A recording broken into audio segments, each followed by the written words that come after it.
촛불 이모티콘을 준비하세요. 촛불 카운트다운이 시작되면 댓글로 온라인 촛불 파도 타기를 해주세요. SNS에 온라인 촛불 해시태그를 달아 온라인 집회를 알려주세요.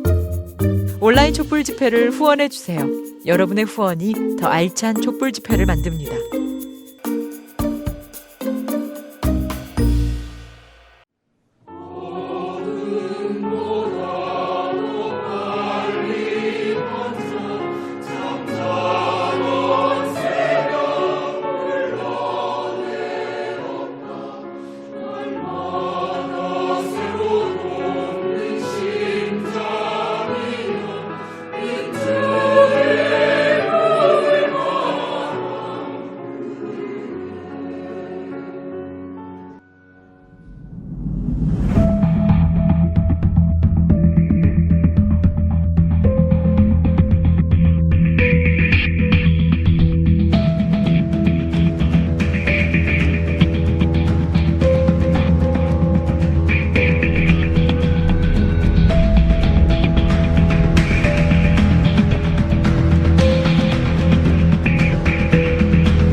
그 민주화를 위해서 싸우는 대학생들이 교도소를 습격했대. 왜 습격을 했겠어? 생각 한번 해봐봐. 뭐 정치 사범들, 흉악범들, 뭐 간첩 뭐 사범들 이런 애들 다 광주에 풀어갖고 혼란을 야기시키려고 한 게 아니겠어?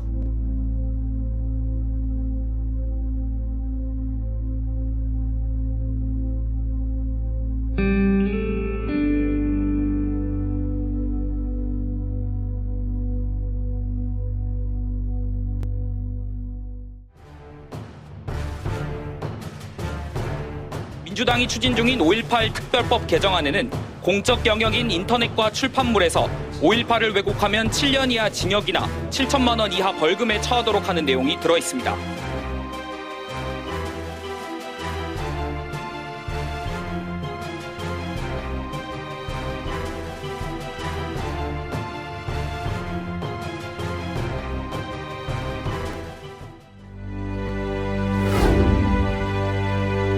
대한민국은 민족 반역자를 제대로 청산하지 못한 유일한 나라가 되었고 청산하지 못한 역사가 지금도 계속되고 있습니다. 우리가 만날 국가공인 친일파 이장군 묘역의 첫 번째 사람이 이 사람입니다. 신혜영. 40년대 들어서 공공연하게 대중 앞에 서서 말했던 가장 유명한 일화가 나는 죽어서 야스쿠니 심사에 잠들고 싶다 말했던 사람이 바로 신태영 히라야마 호에입니다. 국립묘지인 서울과 대전 현충원에는 이처럼 정부가 발표한 친일파 11명이 묻혀있고 시민단체인 민족문제연구소는 훨씬 많은 63명을 친일파로 분류하고 있습니다. 지난해 6월에도 민주당 권칠승 의원이 친일 반민족 행위자의 국립묘지 안장을 막고 이미 안장된 사람도 강제로 이장할 수 있도록 하는 법안을 제출했습니다. 하지만 일부 한국당 의원들이 반대한 데다 관련 부처의 소극적인 대응이 겹치면서 법안 상정 뒤 한 차례도 논의되지 못했습니다. 반성 없는 민족 반역자를 끌어안는 것은 국민 화합이 아닙니다. 정의를 포기하는 것입니다. 친일 청산은 여당, 야당의 정파적 문제도 아니고 보수, 진보의 이념의 문제도 아닙니다. 친일 청산은 국민의 명령입니다.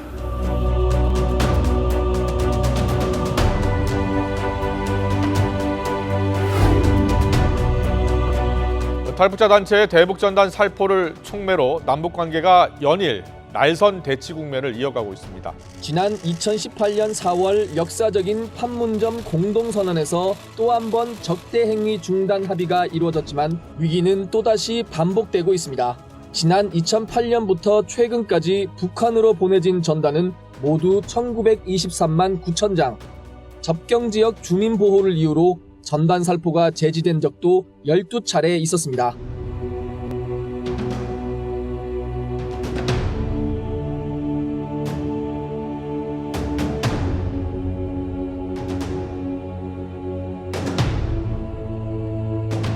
길어지는 논의 기간 동안 접경지역 주민들은 또다시 안전을 위협받고 불안을 떨 수밖에 없습니다. 접경지역 주민들은 대북전단 살포 금지법의 통과를 손꼽아 기다리고 있습니다. 국회는 지체 말고 대북전단 살포 금지법을 제정해야 합니다.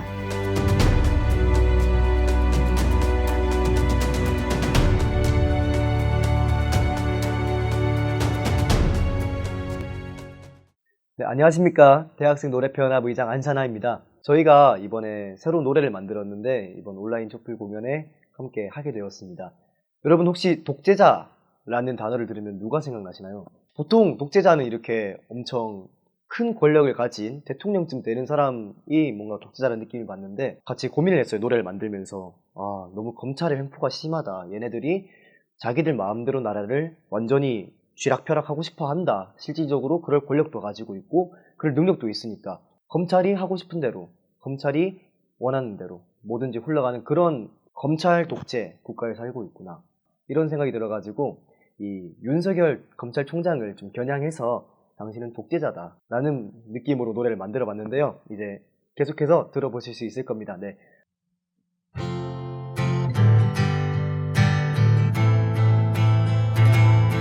진실과 정의를 죽이려 칼을 휘두르는 너만의 방식으로 오직 돈과 권력에 미쳐버린 너는 독재자.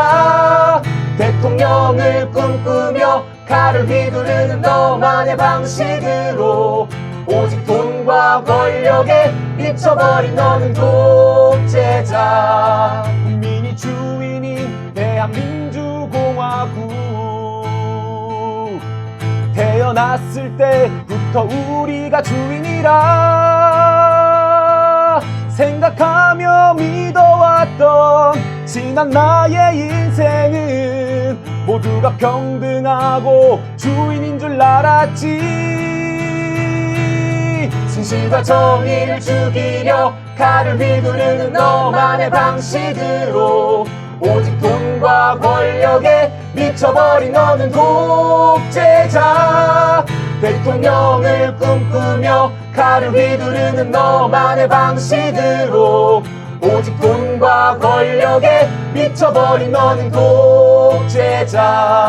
하지만 세상에 바뀔 이유가 없는 자들이 세상을 바꿀 힘을 너무 많이 가진 탓에 떨어지는 나뭇가지 위에 달린 꽃송이 하나 둘 지켜내지 못한 우리. 진실과 정의를 죽이려 칼을 휘두르는 너만의 방식으로 오직 돈과 권력에 미쳐버린 너는 독재자. 대통령을 꿈꾸며 칼을 휘두르는 너만의 방식으로 오직 돈과 권력에 미쳐버린 너는 독재자. 무리한 수사, 차별적 기소법이라는 포장지에 쌓여있는 날카로운 칼날 쓰러져간 이름을 셀 수도 없어. 너의 선택적인 정의가 불러온 죽음 타락한 언론과 붙어먹어 우리의 눈과 귀를 막고 진실은 간데없고 대한민주공화국 그 권력의 끝이 자기 자신인 것처럼 착각하는 독재자. 정의를 죽이려 칼을 휘두르는 너만의 방식으로 오직 돈과 권력에 미쳐버린 너는 독재자. 대통령을 꿈꾸며 칼을 휘두르는 너만의 방식으로 오직 돈과 권력에 미쳐버린 너는 독재자. 진실과 정의를 죽이려 칼을 휘두르는 너만의 방식으로 오직 돈과 권력에 미쳐버린 너는 독재자. 대통령을 꿈꾸며 칼을 휘두르는 너만의 방식으로 오직 돈과 권력에 미쳐버린 너는 독재자.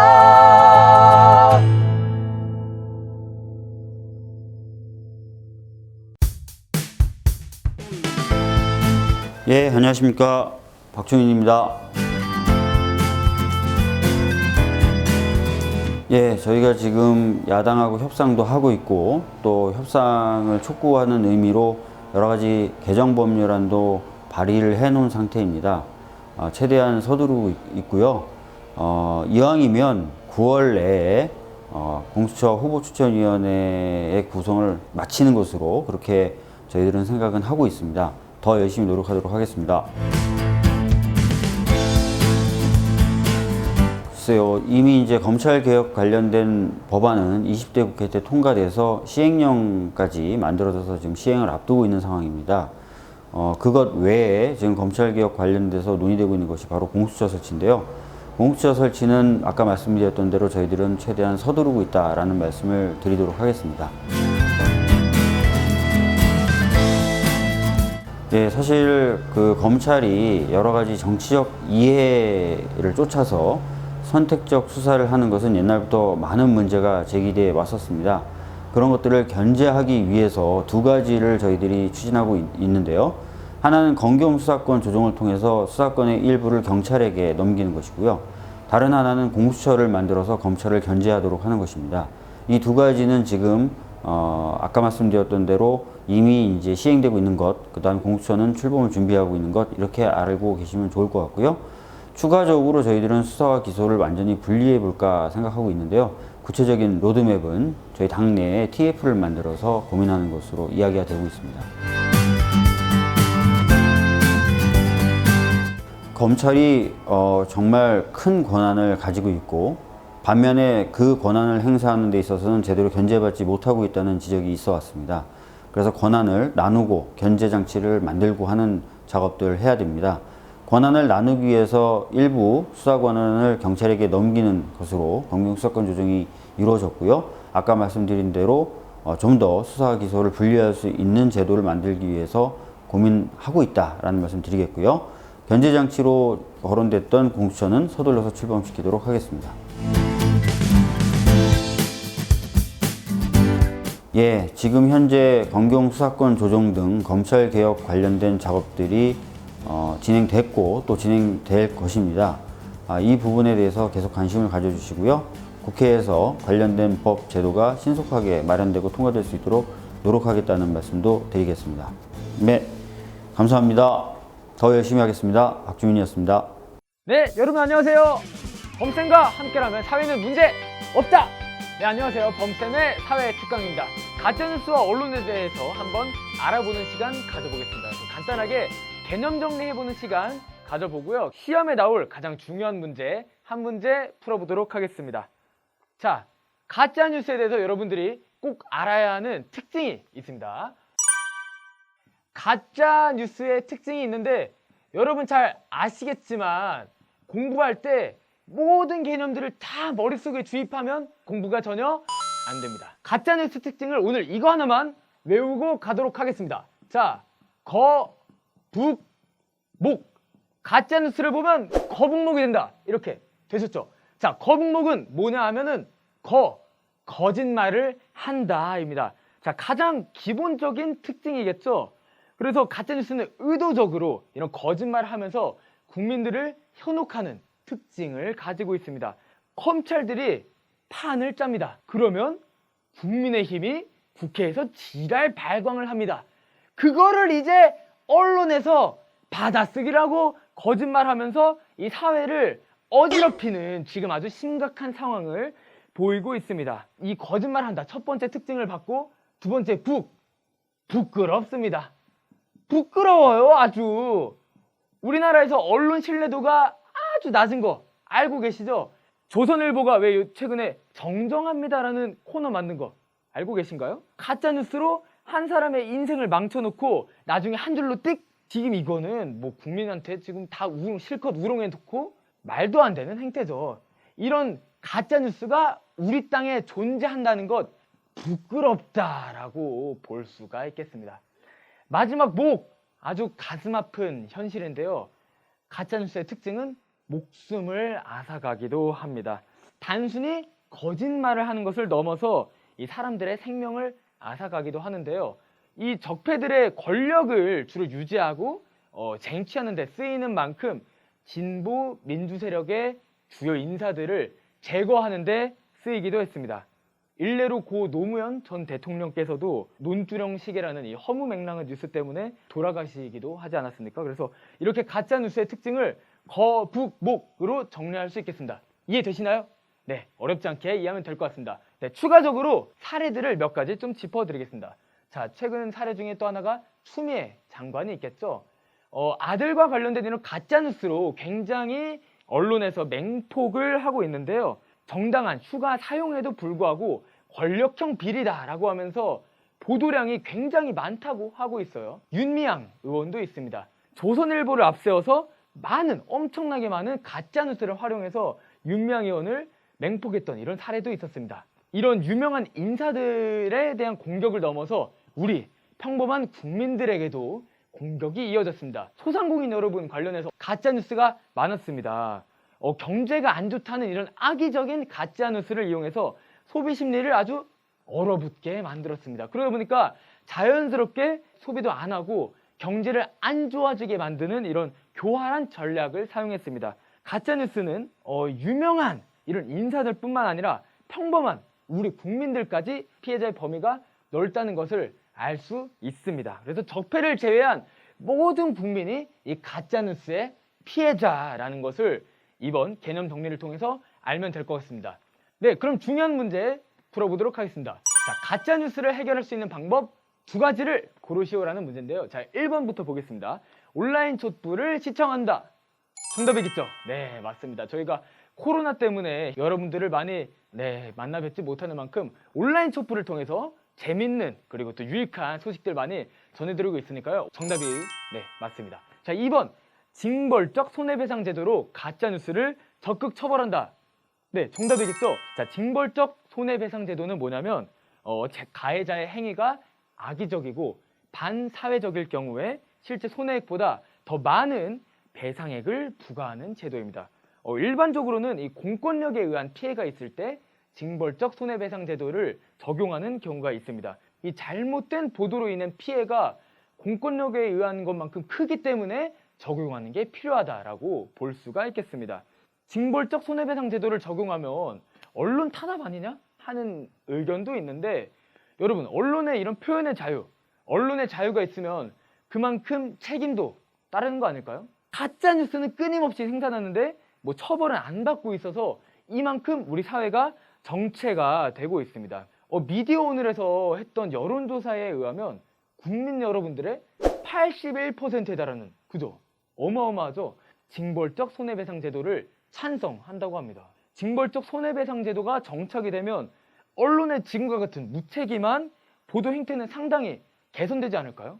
이러한 이유로 징벌적 손해배상 제도를 적용함으로써 언론의 가짜뉴스를 해결한다라는 것이 지금 2번 정답이라고 볼 수가 있겠습니다.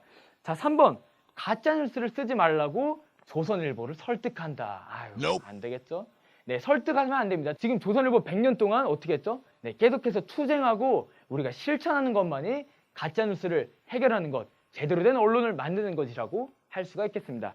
자, 4번 고춧가루를 탄 소주를 한 잔 마신다. 아이고, 이거는 저 감기 걸렸을 때 하는 미신인데 이마저도 감기에 소용이 없다고 합니다. 네, 이건 하면 안 되겠죠. 자, 5번 산타 할아버지에게 소원을 빌어본다. 아유, 제가 몇 번 해봤는데 산타 할아버지가 바쁜지 안 들어주더라고요. 네, 산타 할아버지는 소원을 안 들어줍니다. 그렇기 때문에 저희가 징벌적 손해배상 제도를 적용하고 온라인 촛불을 시청한 것, 이것이 정답이라고 할 수 있겠습니다.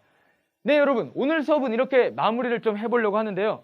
배웠던 내용 기억하시나요? 자, 거북목, 거짓말을 하고 이 땅에 있는 것이 부끄럽고 목숨을 앗아간다, 이 특징으로 볼 수가 있겠습니다. 그렇기 때문에 온라인 촛불을 시청하고 징벌적 손해배상 제도를 적용해서 가짜뉴스를 끊어낸다, 해결한다 라는 것이 오늘 가장 중요한 내용이었습니다. 네, 유익하셨나요? 다음 시간에도 재밌고 유익한 내용으로 여러분들 찾아뵙도록 하겠습니다. 다음 시간에 만나요. 안녕히 계세요.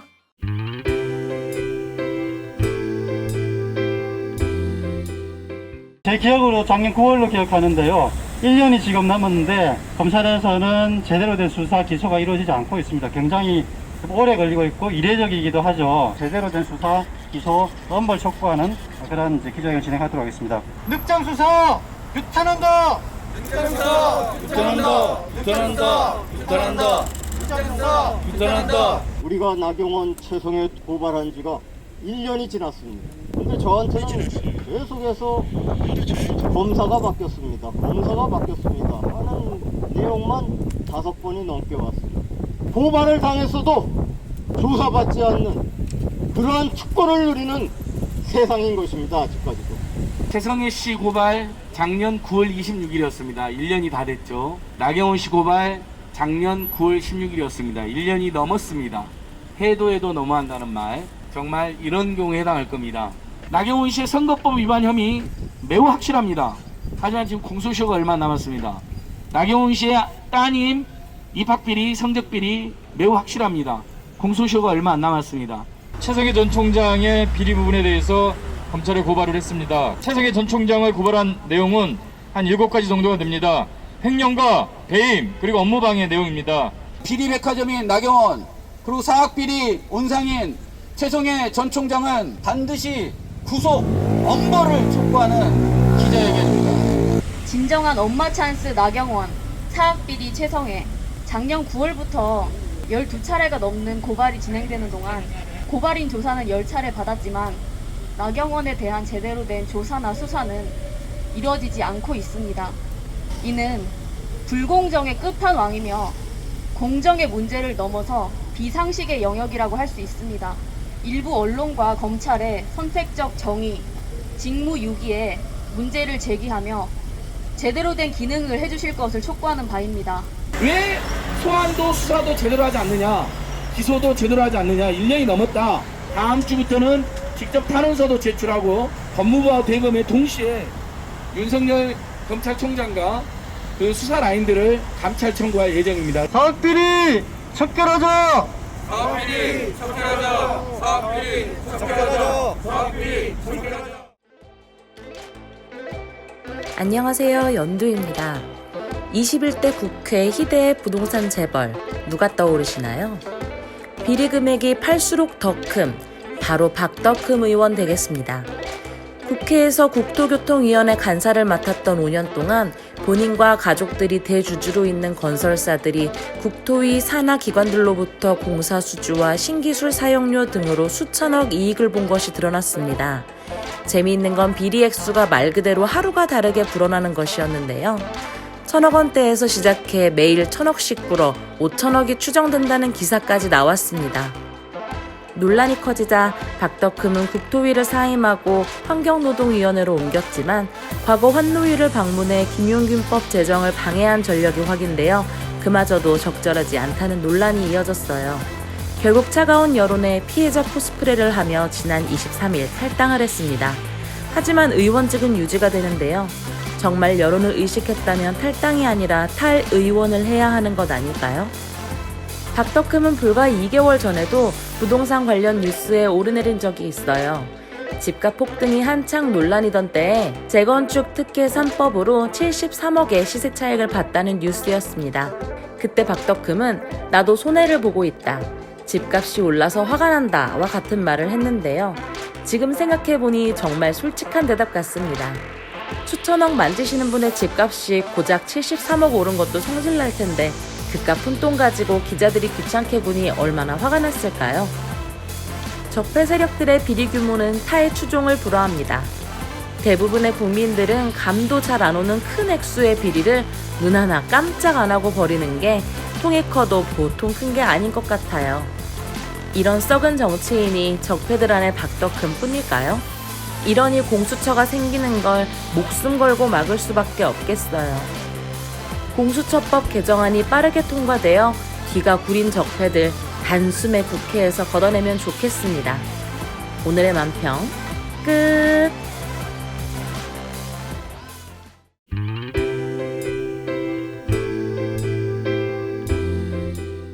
부동산 투기꾼의 시세 차익으로만 13억, 자기가 가지고 있는 가족회사만 5회사가 넘는데 다 건설회사입니다. 이 사람이 이쯤 되면 투기꾼이죠. 국회의원이 아니라. 국토교통에 활동하면서 자기 가족들 회사로 일감을 몰아준 의혹이 매우 짙습니다. 국민의 힘이 아니라 국민의 짐이자 국민의 암덩어리인 이 정당을 심판하고 퇴출시키는 의미 있는 투쟁에 나서겠습니다. 미래통합당의 박덕근 의원과 조수진 의원에 대한 고발 기자회견을 시작하도록 하겠습니다. 왜 피고발인 조사를 안 하냐, 왜 수사를 안 하냐. 김해 법무장관께서 분명히 말씀하셨습니다. 선택적 수사를 하고 있다. 윤석열 검찰총장은 수사 의지가 전혀 볼 수 없다. 박덕흠 의원을 직권남용 혐의 및 부패방지법 11억의 재산을 누락한 조수진 의원을 선거법 및 공직선거법 위반 혐의로 고발하러 이 자리에 섰습니다.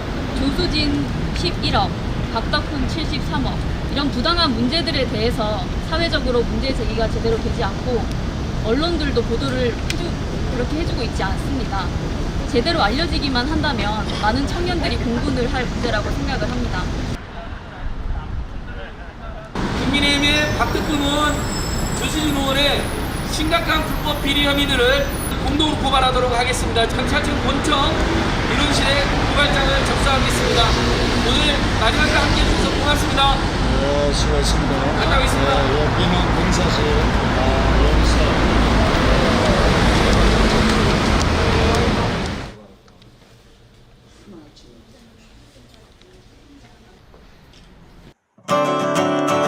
기껏 몇십억 벌어놓고 우쭐대지마. 여기고 누구보다 더 크게 번 사람이 있어. 100억? 아니야. 200억? 아니요. 300억? 아유, 뭐 얼마를 본 거야. 당신의 상상보다 더 큰, 무지하게 더 큰, 대박 더 큰, 더 큰 박덕흠. 1000억? 아니야.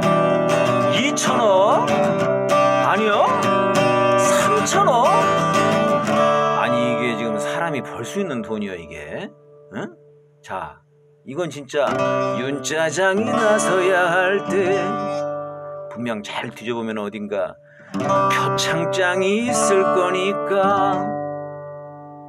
아니면 그 아들 휴가 나왔을 때 뭔가 병장회의 같은 거 이런 거 찾아봐.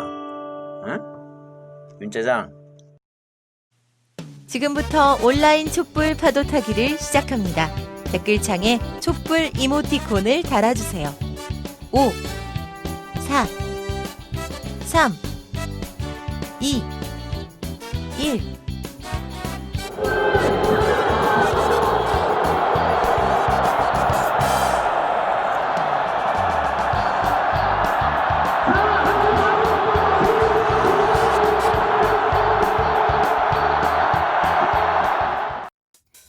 새로운 시대는 이제부터 반북에서 반중국으로 극우 세력의 이유 있는 변신.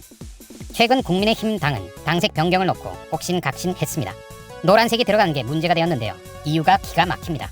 중국 국기와 공산당 깃발에 노란색이 있으니까 노랑은 절대 안 된다는 겁니다. 우리가 중국 공산당이냐는 소리도 나왔어요. 왜 이렇게 중국을 싫어하는 걸까요? 원래 극우 보수 세력이 중국을 싫어하는 건 알고 있었지만 최근에는 아주 극단적입니다. 문재인 정부는 친중 좌파다. 정부가 중국의 나라를 팔아먹는다. 코로나가 아니라 우한 바이러스다. 중국인 입국 금지를 안 해서 코로나가 퍼졌다. 가짜뉴스 퍼뜨리기, 사사건건 트집 잡기, 억지 부리기 등등. 이 사람들 갑자기 왜 이러는 걸까요? 원래 주특기가 종북몰이였는데 이게 잘 안 통하니까 차라리 반중국으로 변신을 시도하는 걸까요? 지금부터 변신의 이유를 정리해드립니다. 극우 개신교 세력들과 성조기 부대, 이들에게 미국의 영향력은 절대적입니다. 정신적 노예 수준이죠. 이 사람들이 퍼뜨리는 가짜뉴스도 사실 다 미국발 가짜뉴스죠. 지금 극우들이 반중국 공격에 매달리는 건 미국을 위해서입니다. 최근 폼페이오의 연설입니다. 중국은 전체주의 독재 국가다. 중국 유학생들이 미국의 지식 재산을 훔치고 있다. 이번엔 트럼프의 연설입니다. 중국 바이러스와 전쟁을 치르고 있다. 중국이 전 세계를 감염시켰다. 어떻습니까? 극우 세력들은 지금 미국의 발언을 앵무새처럼 반복하고 있는 겁니다. 지금 미국은 중국과 전쟁을 시작했습니다. 미사일만 날아다니지 않을 뿐 사실상 전면전이나 다름없는 상황이에요. 분야별로 살펴보겠습니다. 첫째, 경제 분야입니다. 화웨이를 제재하고 틱톡의 사용 중지 명령을 내렸어요. 둘째, 군사 분야입니다. 미 공수부대원들이 괌에서 점령 훈련을 진행했고 남중국해에 항공모함 2척을 접근시켰어요. 셋째, 외교 분야입니다. 미국은 휴스턴에 있는 중국 총영사관을 폐쇄합니다. 곧바로 중국도 청두의 미국 총영사관을 폐쇄했죠. 어떻습니까? 돌아가는 상황이 심상치 않아요. 실제로 전쟁이 일어나도 전혀 이상하지 않은 상황입니다. 21세기 들어 중국의 국가 역량은 성장을 거듭하며 미국을 무섭게 따라잡고 있습니다. 그에 반해 미국의 국력은 쇠퇴를 거듭하는 중입니다. 이런 추세라면 미국은 세계 패권을 상실하고 2등 국가로 전락하게 됩니다. 네, 지금 미국은 중국과 전면 대결을 해서라도 판세를 바꾸고 싶은 겁니다. 지금 미국은 중국을 악마로 만들어야 합니다. 여기에 한국의 극우 세력들도 따라 나섰습니다. 문재인 정부를 친중 좌파로 공격하고 국민들에게 혐중 정서를 퍼뜨리는 등 미국의 반중국 돌격대로 나선 거예요. 그들의 전략은 세 가지입니다. 첫째, 현 정부를 전복하고 보수 정권을 세우는 것. 둘째, 미국의 전략과 이익을 관철하는 것. 셋째, 이를 위해서는 전쟁 위기도 불사할 것. 촛불 시민들의 중단 없는 투쟁, 완전한 적폐청산이 절실한 때입니다. 새로운 시대는 이제부터입니다. 국민이 이길 것입니다.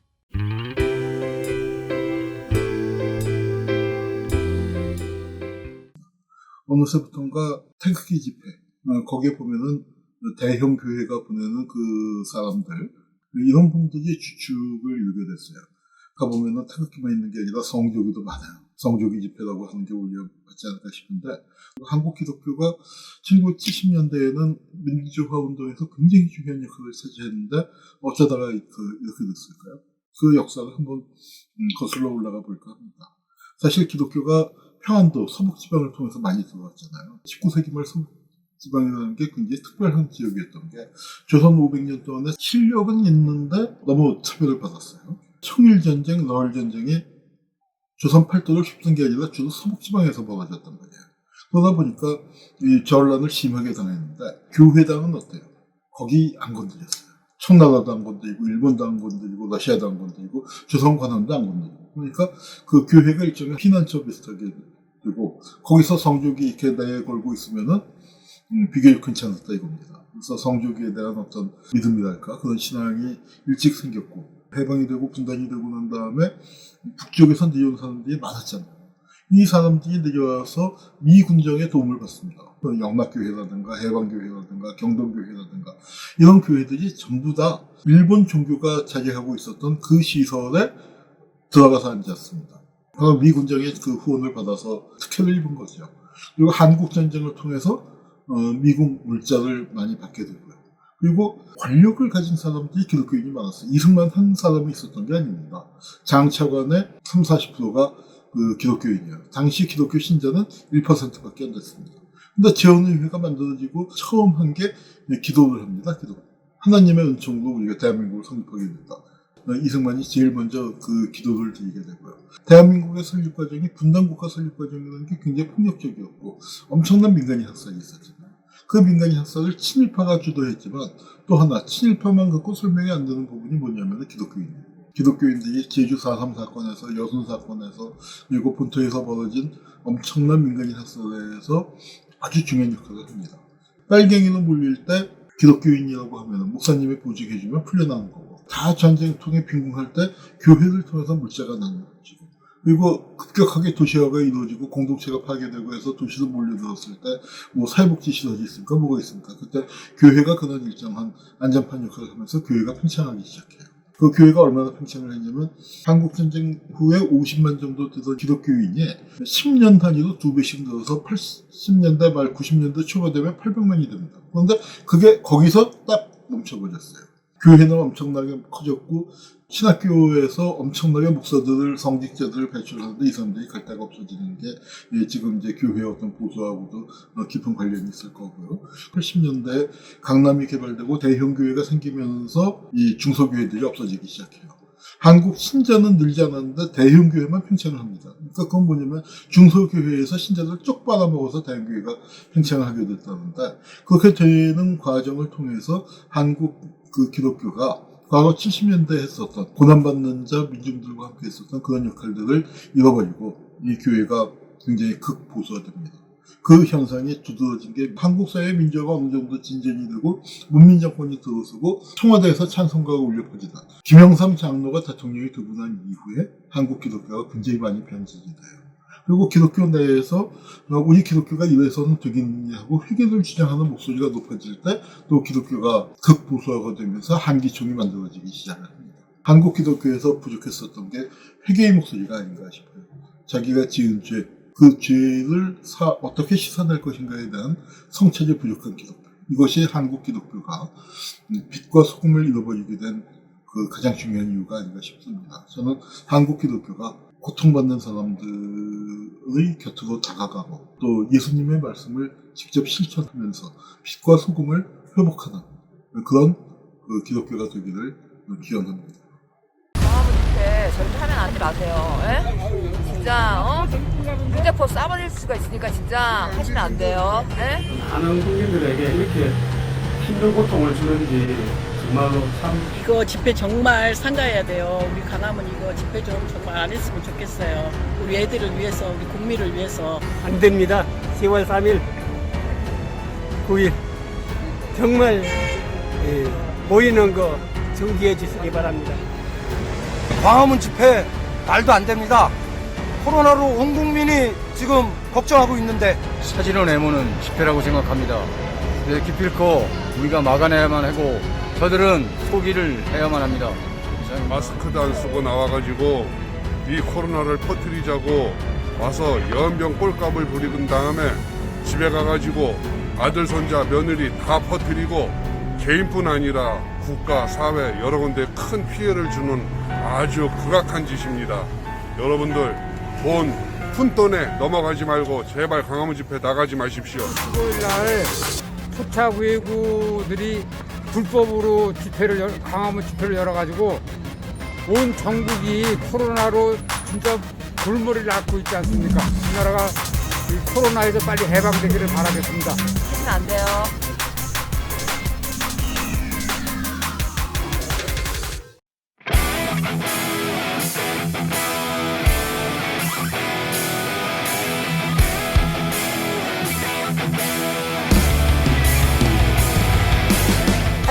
박 팀장님 오랜만입니다. 거의 한 달 만이죠. 그러게요. 너무 오래 쉬었어요. 정말 많은 일이 있었는데 열이 하도 받아가지고 뒷목이 쉴 새가 없었습니다. 저도 이제 뒷목의 혈자리를 알 정도로 피가 막 거꾸로 솟는 시간이었.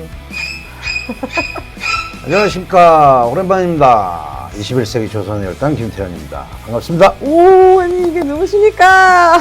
단장님. 오늘 카리스마 좀 너무 멋있는데요? 원래 카리스마 있습니다. 오늘 제가 명품 패션이에요, 이게. 네, 적폐들을 일단 길을 싹 죽여놓고 아시잖아요. 스나이퍼. 스나이퍼. 네, 스나이퍼들은 이렇게 또 패션을. 느와르 영화에 나올 것 같은 느낌이에요. 느와르 패션이라고 보시면 네. 아무튼 오늘 이야기거리를 좀 준비해 오셨다고 하셨는데 가장 어이가 없는 소식부터 전해드리면요. 이 포스터 보셨죠? 얼마 전까지 우리가 코로나로 정말 엄청나게 애를 먹었어요. 가게며 뭐 자영업자 하시는 분들 그리고 학교며 공공기관이며 다 정지 상태에 들어갔었잖아요. 그게 누구 때문이에요? 바로 다들 아시는 전반스, 정광훈 그리고 국민의 짐. 온 국민들의 반대에도 아랑곳하지 않고 이번에 또 10월 3일 개천절 광화문 광장에 나와서 코로나를 또 퍼뜨리려고 하고 있어서 그전에도 우리 8.15 때 광화문 광장에 이 인간들이 나와서 코로나를 퍼뜨려서 우리가 2.5단계까지 사실상 나라를 마비시키는 그런 짓을 하지 않았습니까? 그랬는데 또 그런 짓을 한다고 합니다. 관광버스를 뭐 한 60대 정도를 예약을 했다는 그런 뭐 소문이 있어요. 저도 그거 봤는데요. 처음에는 정말 진짜 하나? 이거 완전 미친 건가? 그런 생각이 들었는데 요즘에 금지하고 이러니까는 또 드라이브스루 한다는 이거 완전히 지금 우리 거 베낀 거예요 지금. 드라이브스루 저희가 또 그게 전문이잖아요. 근데 좋은 건 이렇게 다 가져와서 하려고 하는. 얘네들이 다시 모인다고 했을 때 정말 단장님 말씀처럼 코로나를 전국에 다시 퍼뜨리려고 하는 건가 이런 생각이랑 또 어떤 다른 꼼꼼이가 있나 이런 생각도 들더라고요. 그래서 서울시나 정부에서는 집회 허가를 이번에 금지를 시켰어요. 그건 당연한 거잖아요. 그런데 이것들이 국민의 안전과 생명이 우선인 이 시국에 자신들이 탄압받는 프레임으로 몰아가려고 하고 있다는 거. 참 사악하죠. 그래서 지금 정권을 도덕적으로 흠을 내려고 하는 게 아닌가, 일명 잔대가리를 굴린다고 볼 수가 있죠. 얘는 진짜 대가리가 잔대가리밖에 없잖아요. 근데 정말 생각해보니까 일부 쌍피를 약간 노리는 것 같은데, 코로나 전파에다가 문재인 지금 현재 정권을 뭔가 부도덕하고 약간 문제가 있는 것처럼 계속 만들어가는 게 얘네들의 이제 노림수 같습니다. 네, 연장을 갖고 왔어요. 웬만해서 연장질 안 합니다. 근데 오늘 연장을 좀 쓰려고 합니다. 그래서 이제 오늘만 복귀를 하겠습니다. 네, 일명 쌍도끼라고 코로나 좀비. 이 좀비들을 향해서 요 연장으로 조져버리겠습니다. 나의 연장을 두 번째 스나이퍼는 누구시죠? 예, 바로 접니다. 와! 오늘은 누구를 저격하시나요? 요즘에 그 포탈에 들어가면은 제일 많이 뜨는 기사 뭡니까? 충해 건물죠. 추장관님을 저격하신 거 아니죠? 설마! 설마? 네, 지금 추장관 아들 건으로 한 달 연속 이슈를 막 억지로 만들어내고 있는데요. 총 공격하고 있는 겁니다. 무릎이 아파서 수술을 했고, 정가휴가 냈고, 다 안 나서서 휴가를 연장했고, 이거 뻔한 거 아닙니까? 네. 군대를 안 갔어요, 누가. 안 아픈 걸 아프다고 했어요. 조국 장관, 윤미향 때처럼. 또 집중적으로 지금 언론하고 합심해가지고 거짓 뉴스들을 쏟아내고 있습니다. 그래요. 저는 여기에 분명한 의도가 있다고 보여지는데요. 바로 검찰개혁을 저지하려는 거라고 봅니다. 그렇죠. 맞습니다. 그래서 결국 추 장관이 검찰개혁에 지금 현재 선두에서 지금 맞서 싸우고 있잖아요. 조국 전 장관님을 낙마시킨 것처럼 추미애 장관도 지금 끌어내리려는 수작이라고 보여지는데, 정확한 분석이신 것 같아요. 아들 딸내미 부정비리하면은 또 빼놓을 수 없는 게 국민의 진이 암덩어리잖아요. 나경원은 성신여대, 딸이 부정일파, 김성태 딸은 KT, 장재원 아들은 제가 유튜브를 따로 찾아봤는데 시간 되면 꼭 봐주세요. 얼마나 아이가 건방진지 하여간 비교도 안 될 정도의 그 자식들이가 있는데, 똥 묻은 개가 이제 벼가 묻었는지 안 묻었는지 모를 개도 아니고 사람을 자꾸 나무라고 있다, 이런 생각이 들더라고요. 그래서 정말 우리가 이제 여론으로 이 태세를 빨리 전환을 시켜야 된다. 댓글이라도 하나 더 달고, 뭐 좋은 기사도 공유하고. 다시 또 연장을 드려야 될 것 같고요. 우리가 확실히 연장제를 해야 될 것 같습니다. 그래서 적폐들, 부차구외부도 있고, 강력한 검찰개혁을 막아서려고 하는 집단들, 국민의 짐, 윤석열 총장, 검찰 마피아 세력들. 그래서 이 집단들을 향해 우리 박 팀장님과 함께 연장제를 한번 하죠. 연장제. 자, 양아치 언론하면 대한민국의 가장 언론 마피아 두목 조중동입니다. 하잖아, 연장. 그다음 저희가 조져버릴 대상은 사법 마피아. 예, 사법 이 마피아. 사법부의 검찰에 소화리 끌고 있는 이 적폐 세력들. 자, 받아라. 자, 마지막 국민의 짐. 네. 국민의 짐. 우리는 적폐 스나이퍼들.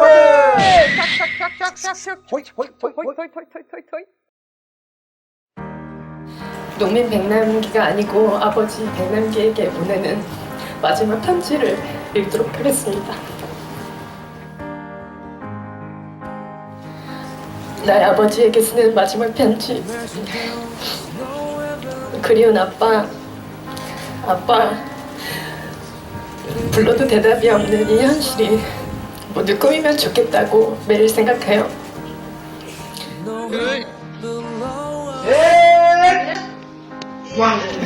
아빠는 지호를 웃겨주려고 꽹과리에 춤추면서 노래했었죠. 그날 밤 늦은 시간까지 우린 웃고 또 웃었어요. 그리고 난 우리의 그런 평범하고 소박한 행복이 당연히 오래 갈 거라고 생각했어요.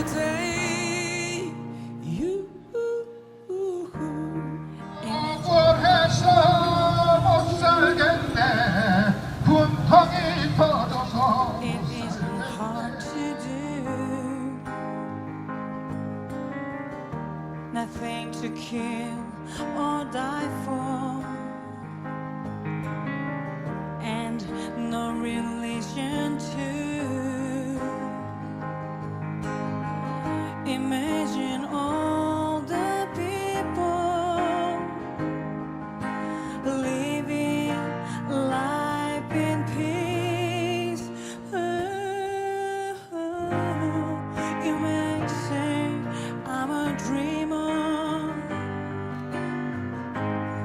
but I'm not the only one. 우리가 백남기다! 살인 정권 물러가라!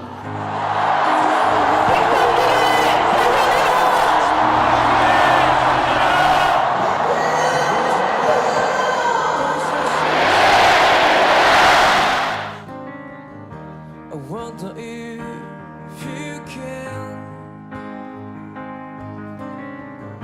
No need for greed or hunger. A brotherhood, oh man. Imagine all 주문 피청구인 대통령 박근혜를 파면한다.